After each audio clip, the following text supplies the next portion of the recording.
Let me say, I started off with a lot of get to know you questions.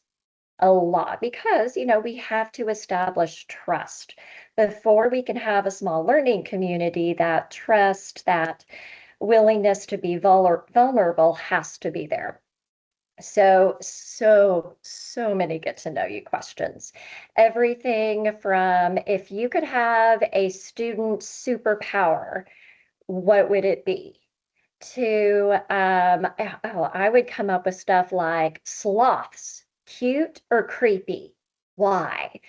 I had one time, it was like, if you could fight any animal and win, what would it be and why? And I would give them example. I kind of just want to punch a kangaroo. I'm not really sure why, but I just want to see if I could do it. So some of the questions were just absolutely off the wall.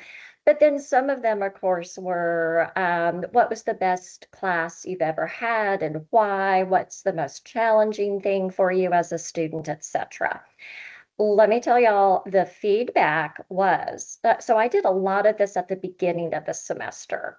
The feedback from my students was, can you start every class session with something like this? Because even toward the end of the semester, when the groups had been intact for a while, they still really thought those questions were fun.